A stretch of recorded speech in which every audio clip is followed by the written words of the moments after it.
Good morning. It's 9 o'clock on a Wednesday morning, and it's Norma Cowie here to be talking with you with Norma Talks. I still am a little stuffed up, and I must apologize that on Sunday for Sunday Thought and Monday night for um, my mental mind treatment. Sorry, my brain's still a little bit slow here. I was really bad. Today, I am not coughing every second, which is a good thing, but I am a little plugged up. But I wanted to come on because it's very easy to begin to let things go. And I wanted to make sure that, I was back on air, even if it's not for a long 20 minutes or 25 minutes is what I usually do. I'm still going to be here. It was last Wednesday, actually. I came on and sort of said, I've got a cold coming, etc. I think that's what I said.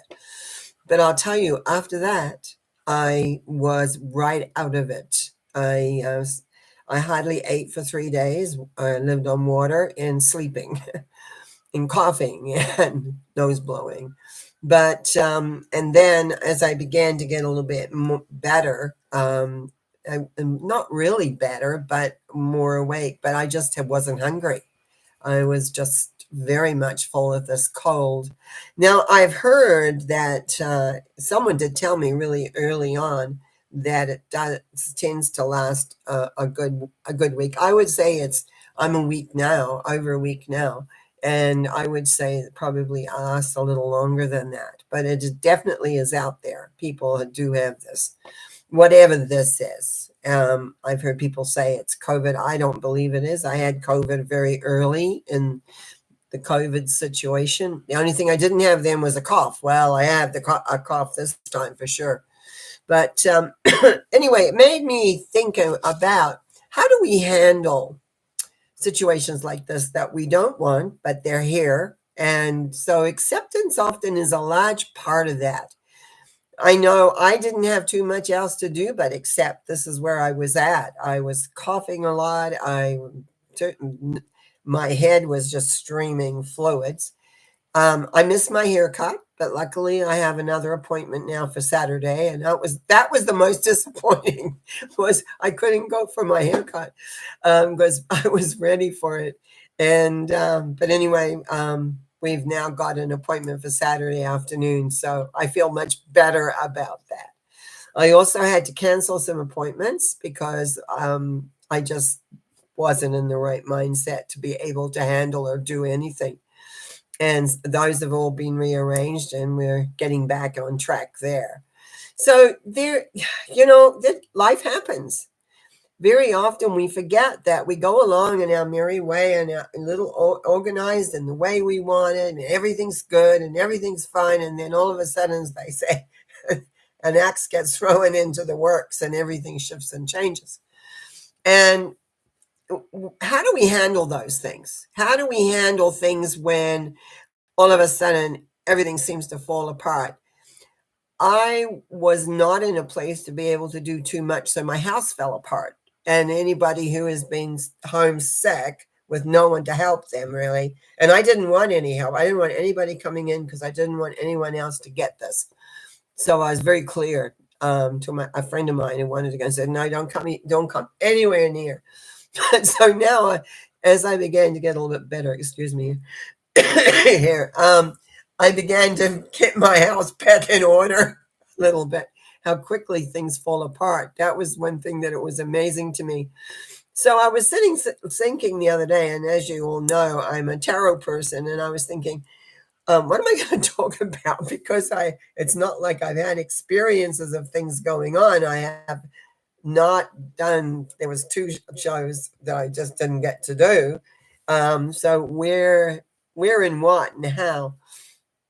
And so I sat down and did what I often do for mental mind treatments. I thought of 3 numbers, and I came up with number 20, 16, and 7. Now, number 20 in the tarot is judgment. Has a big part to do with acceptance. It's one of the acceptance patterns. And it's also a number 2.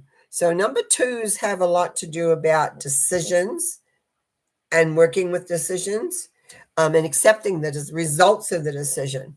Because very often we will decide on something and the outcome is very different than what we expect. And so we still have to accept that as we move forward. And so my first number that I came up with was a 20. And I went, oh, except I can see that.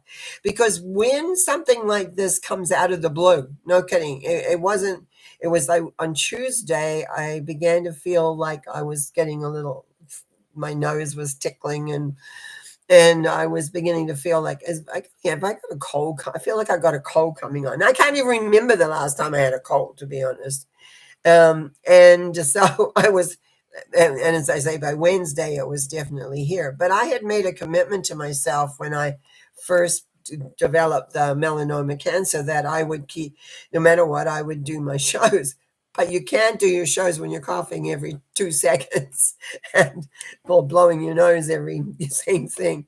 So I had to accept that there were limitations, and those limitations had come. So, excuse me, sec here. So anyway, the first thing I had to do was accept this is where I'm at. This is what's happening. And I'm just going to put a little bit of tea on my throat here. So then the second number I had was 16, which is the Tower. Now the Tower is very interesting because it falls into that change cycle. Number 7, the change cycle. In the Tower, actually, there's a lot about the Tower I like. It's just like with me. All of a sudden, I can't talk. I can talk, but I sound terrible. I'm coughing. I'm blowing my nose every second of the day, it seems. And I've gone through, I don't know how many boxes of Kleenex this last week. Now, in the Tower, there is a tower that's being hit by lightning, and the cap on top of the tower falls off. But more importantly, there are 2 people that fall from that tower. One person is falling what we call yards of light there, because there's lots of light moving up, but it's like, and it's open-armed, falling downward to embrace what is going on. The second one is got a crown still on its head. Oh, yeah, because the lightning is taking the crown off the top of the tower. And consequently, what's happened, that they're falling away from, you might say, the light, but they're holding on to what is. And this is what happens to a lot of people when change happens, especially when it's not under your creation. Like something has happened outside. It's like you have no control. All of a sudden, bang, this has happened. And you have to let go, basically. And what we do is we try to hold on. We try to hold on to how it is, how it's supposed to be. And that's what this whole symbol is about, saying this is not the way to do it. When you tighten on anything, doesn't matter what it is, but if you get tight on anything and don't allow flexibility or even acceptance, which is the 20 that came before. Hang on a minute. I'm just going to have a little cough happening here. It's still a little dry, but anyway. So you have choice in number 16, because 16 is a 7, which is a change. What you're needing to do is let go and embrace the new, rebuild, basically. If you try to hold on to how things were, if you've ever been in a marriage breakup, that's similar. A lot of people, when things are not going well, they try and hold on, and rather than accept what is actually going on, and maybe be able to make some changes. But there's so much there in that number 16 of the Tower It's all about letting go. I know when I was learning them in a sort of a philosophical way many years ago, I looked at that particular symbol very, very strongly because I was in the middle of a bit of a chaos in my own life at the time. And it was like recognizing the importance of letting go, which isn't working anymore. Things change. Nothing remains the same. We even when you live in an area like I do, and there's a certain sense of weather and pattern and things like that, and you get used to the pattern, and then all of a sudden it changes because everything has a flow to it, and an ebb and a flow, and so it's really about knowing how to let go and flow. And actually, in the flowing, it's the rebuilding, as you're saying. It's like I had to change a lot of clients. I had to say, because there's no way I could have even concentrated on what I had to do. And as I said, I think for 3 days, I didn't have any food at all. I was just drinking water and sleeping and coughing, and etc. Now, so it's about the ability to be able to let go. So that means being flexible. I've never been known being super flexible. I have an astrology chart that's fairly fixed, but you learn philosophically what you're needing to do and how to do it and what's important and what isn't. And that is when something is looking at you in the face, you've got to accept that and let go and make allowances. I had to get hold of clients and say, okay, we got to change this. So we, rearrange it. And luckily it wasn't like I was overbooked. So that helped. Life will do that sometimes, just really help you on the way. And then what I did, so that was the third one, was letting go.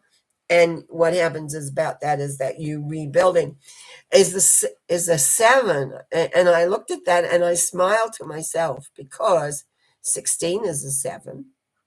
And now I have just in my mind number 7. Number 7 is letting go. It's the end of the first 7 symbols, and I broke everything down into 7s when I've written one of my books. I think it's Exploring the Patterns of the Tarot. It's really in there.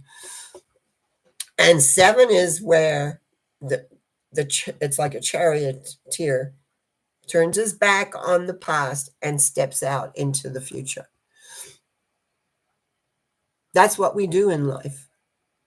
And so what this whole thing here came to me was, this is about accepting of what is. I was sick. I'm still I'm not perfect yet, but I'm getting there. I can think now. My house is getting back into order. I'm eating a little bit. Still not a lot, but I'm eating.